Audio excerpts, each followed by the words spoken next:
Një operacion I gjerë I policisë së Shkodrës ka çuar në zbulimin e 3 ambienteve të përshtatura për kultivim të kanabisit me llampa ndriçimi në zonën e Malësisë së Madhe.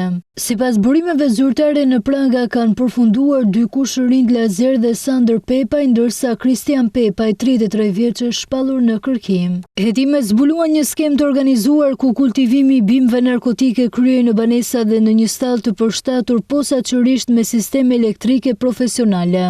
Gjatë kontrolleve forcat e policisë sekuestruan 1110 bimë kanabis, 1.8 kg lëndë narkotike në tharje, si dhe pajisje elektrike në sasi të mëdha, përfshirë 300 llampa ndriçimi, 22 aspirator, 35 ventilator, 11 panele neoni, 22 filtra ajri dhe 217 inverter. Në prangë ranë gjithashtu 4 punonjës të OSHE-s, Gëzim Hoxha, Lodovik Vulaj, Giuliano Qeraj dhe Adil Selmenaj, të cilët akuzohen për lidhje të palishme të energjisë elektrike në objektet ku kultivohej droga.